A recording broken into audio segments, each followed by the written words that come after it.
finishing up the Southern Swing in Tennessee, Franklin, Tennessee to be exact, with class of 2020 offensive lineman Jake Wray, brother of Max Wray, 2018 commit. We'll get into that in a minute. How are you doing, man? I'm doing good. How about you? Doing great.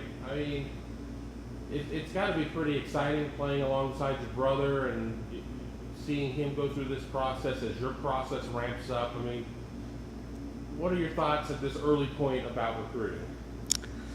I think recruiting is a great opportunity to get to know people.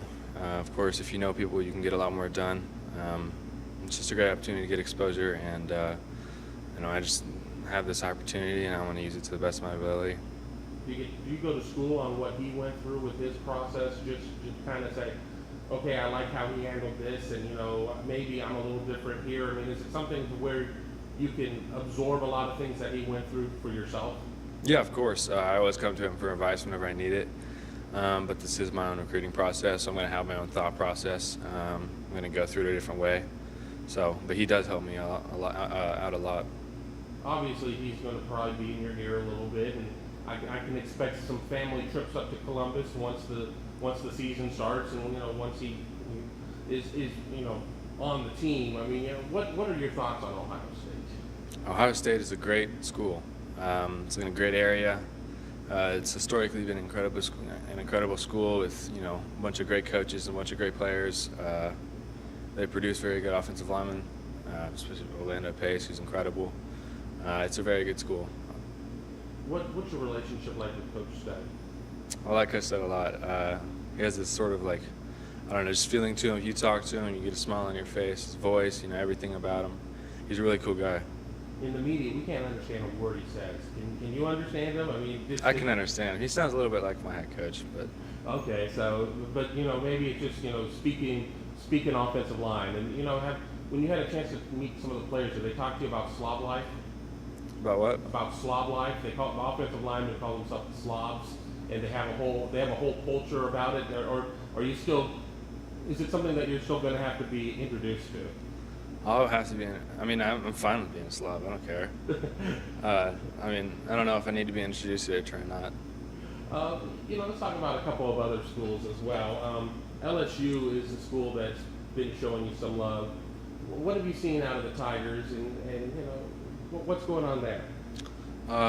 They want me pretty bad. I've gone there recently. I think I've gone there. Yeah, I've gone down there twice with my first time with my mom and my dad to a game, and then with Max a couple weeks ago.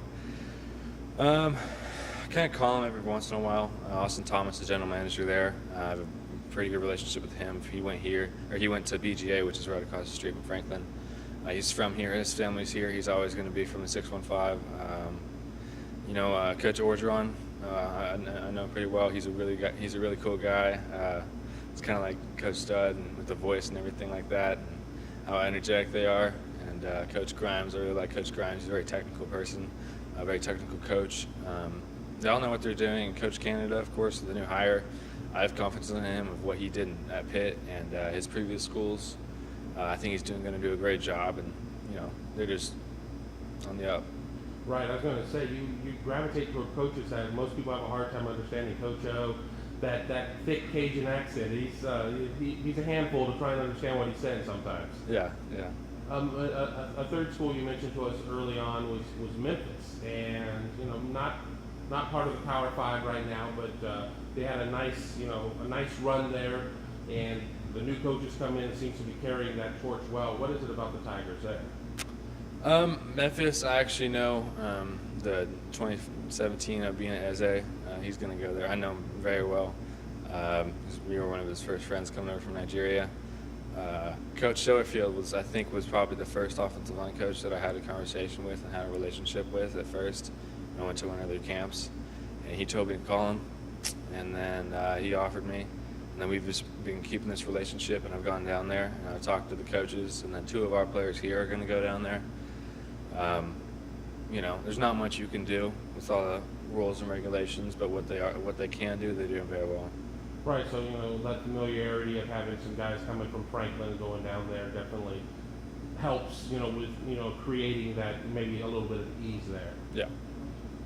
Being a young guy, maybe not everybody's had a chance to put your tape in and have a chance to see it. I mean, how would you describe yourself as a player? I'm a player that's going to get something done no matter how it happens. Very coachable. Coach tells me to do something, I'm going to do it. I try and be the best teammate possible. I help out my teammates, if they're down, I'm going to get them up.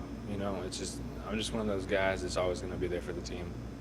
Everybody talks about offensive linemen and how nasty they need to be. Are you a nasty player? Mm-hmm. Yeah. What's your definition of being nasty out there on the field? You're going to get it done no matter what. Pancakes are pancakes, and all that. But if you're willing to get in the dude's face and tell him, I'm going to beat you straight up right now, and you go beat him straight up right now, then you're nasty. Play to the echo of the whistle? Yeah. All the time. Who's more nasty, you or your brother? I don't know. It's a different kind of nasty. I know he's lurking around here while we're doing the interview. We don't know if he's listening in. I'm sure he has his own opinion. I don't want to put you on the spot, but lastly, it's so early for you. I almost hesitate to even ask you how you see your process going out. But do you think that you, unlike where your brother went and was getting it done before his senior season, do you want to maybe take it further in and maybe go beyond that, or would you like to get a decision done maybe earlier in the process if you're totally at peace with the place and be able to focus on your senior season, which is not till 2020? That's a game time decision. It might be a while. I don't think it's going to be too early. Could be signing day. It could be end junior year, getting senior year. I don't know. It's whenever I feel like I'm ready. My family and my mentors feel like it's a good time. It's a good place. That's when it's going to be.